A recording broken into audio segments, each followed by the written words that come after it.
सनातन धर्म में अति प्राचीन और रहस्यमयी धर्म है। इस धर्म में देवी देवता, गुरु, पितृ, प्रकृति, ग्रह, नक्षत्र और तिथियों को पूजा जाता है। पाप पुण्य से लेकर न्याय अन्याय तक की विस्तृत परिभाषा सनातन धर्म में ही मिलती है। यहाँ कर्मफल को भाग्यफल से अधिक महत्वपूर्ण माना गया है। सनातन धर्म अनेकों रहस्यों को अपने अंदर समेटे हुए है, जिनमें से कई रहस्यों को तो आज विज्ञान भी स्वीकार कर चुका है। वहीं सनातन धर्म से जुड़े कई रहस्य ऐसे भी हैं जो आज तक विज्ञान और हम सभी के लिए पहेली बने हुए हैं। तो आइए जानते हैं ऐसे ही सनातन धर्म के 10 अनसुलझे रहस्यों के बारे में। कल्पवृक्ष। पुराणों के अनुसार समुद्र मंथन के 14 रत्नों में से एक है कल्पवृक्ष, जिसे स्वर्ग का एक विशेष वृक्ष कहा गया है। पौराणिक धर्म ग्रंथों और हिंदू मान्यताओं के अनुसार ये माना जाता है कि इस वृक्ष के नीचे बैठकर व्यक्ति जो भी इच्छा करता है वह अवश्य ही पूर्ण होती है। लेकिन सवाल ये उठता है कि क्या सचमुच में ऐसा कोई वृक्ष था या है? कामधेनु गाय। कामधेनु गाय के दर्शन मात्र से ही व्यक्ति की सभी इच्छाओं की पूर्ति हो जाती थी। सनातन धर्म ग्रंथों में कामधेनु गाय को दैविक और चमत्कारी शक्तियों से परिपूर्ण बताया गया है।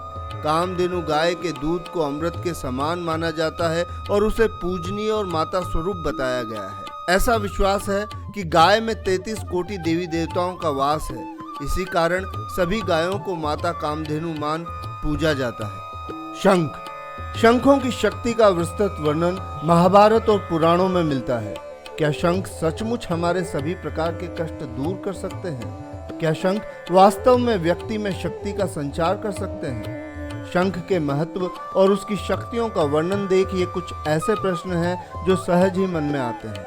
शंख कई प्रकार के होते हैं, जिनमें 3 प्रमुख प्रकार दक्षिणवर्ती शंख, मध्यवर्ती शंख तथा वामवर्ती शंख हैं। इन 3 शंखों के भी कई उप प्रकार होते हैं। मणि।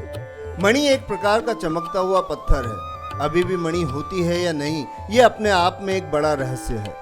पुराणों के अनुसार जिस भी व्यक्ति के पास मणि होती थी वह व्यक्ति अत्यधिक बलशाली हो जाता था। रामायण काल में चंद्रकांत नाम की मणि रावण के पास बताई गई थी। वहीं महाभारत काल में अश्वत्थामा के सर पर भी एक मणि लगी हुई थी।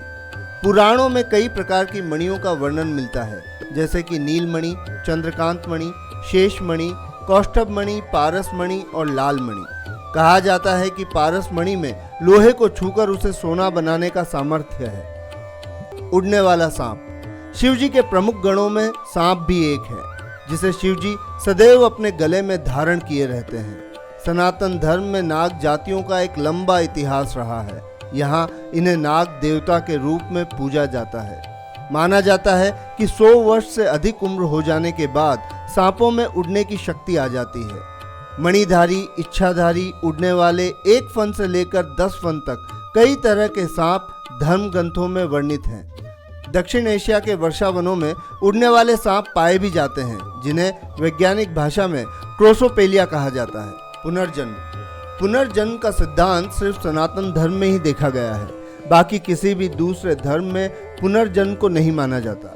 सनातन धर्म के अनुसार आत्मा अजर और अमर है। ये एक शरीर छोड़कर दूसरा शरीर धारण करती रहती है और ये चक्र तब तक चलता रहता है जब तक उसे मोक्ष की प्राप्ति ना हो जाए। माना जाता है कि मृत्यु केवल इंसान के स्थूल शरीर की होती है, जबकि उसका सूक्ष्म शरीर आत्मा के रूप में सदैव जीवित रहता है और परिवर्तित होता रहता है। जड़ी बूटियां। एक ऐसी जड़ी बूटी जिसे खाने के बाद उसका असर रहने तक इंसान का शरीर गायब रहता है। एक ऐसी जड़ी बूटी जिसको खाने से इंसान को भविष्य का ज्ञान हो जाता है। क्या आज भी रामायण काल में मिलने वाली संजीवनी बूटी है? वैज्ञानिक आयुर्वेद में उल्लेखित इन सभी प्रकार की जड़ी बूटियों पर शोध कर रहे हैं और इसके परिणाम भी चौंकाने वाले सामने आए हैं। संस्कृत। सभी भाषाओं की जननी है संस्कृत, जिसका शाब्दिक अर्थ है परिपूर्ण भाषा, जिसे देव भाषा भी कहा जाता है। वैदिक काल में सभी लोग संस्कृत ही बोला करते थे।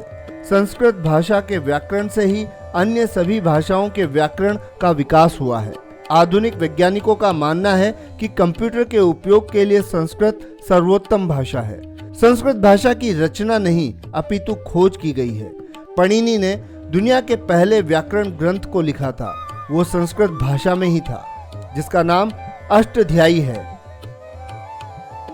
ज्योतिष और वास्तु। क्या ज्योतिष का ज्ञान सच में सही है? सनातन धर्म में ज्योतिष को वेदों का नेत्र कहा गया है। ये एक ऐसी विद्या है जिसके माध्यम से प्राचीन कालीन ऋषि मुनि पहले ही इंसान के भूत, वर्तमान और भविष्य के बारे में सब कुछ बता दिया करते थे। साथ ही वे ब्रह्मांड में घटने वाली हर घटना पर इससे नजर भी रखते थे। आज की आधुनिकता वाले समय में मन ज्योतिष और वास्तु जैसी विद्या को मानने के लिए तैयार तो नहीं होता, लेकिन अब वैज्ञानिक भी सनातन धर्म की इस विद्या की प्रशंसा करने लगे हैं। ध्यान योग। ध्यान योग का सत्व अंग है। वैदिक ऋषियों की ये विद्या आज वैज्ञानिकों के अनुसार सबसे महत्वपूर्ण खोज मानी जाती है। ध्यान और योग पर चल रहे निरंतर शोधों से ये पता चला है कि ध्यान और योग हर तरह के रोगों को दूर करने की क्षमता रखते हैं। साथ ही ध्यान की मदद से इंसान के शरीर में उन जीन्स को दबाया जा सकता है जो उत्तेजना पैदा करते हैं। वहीं ध्यान और योग मस्तिष्क को शांत करने की क्षमता ही नहीं रखते, बल्कि ये हमारी मानसिक और शारीरिक क्षमता को भी बढ़ाते हैं। ध्यान और योग की मदद से इंसान अपने गुस्से को नियंत्रित, सोच को सुदृढ़ एवं आदतों और सेहत में सुधार कर सकता है। तो बंधुओं, ये थे सनातन से जुड़े वो 10 अनसुलझे रहस्य जिन पर आज भी विज्ञान लगातार शोध कर रहा है। आशा है आपको हमारा ये प्रयास अवश्य ही पसंद आया होगा। वीडियो को लाइक और चैनल को सब्सक्राइब कर सनातनी सीक्रेट्स परिवार का हिस्सा अवश्य बने। साथ ही अपने अमूल्य सुझाव अवश्य दें, जिससे हम आपके लिए लगातार ऐसे ही वीडियोस लाते रहें। धन्यवाद। जय जय श्री राम।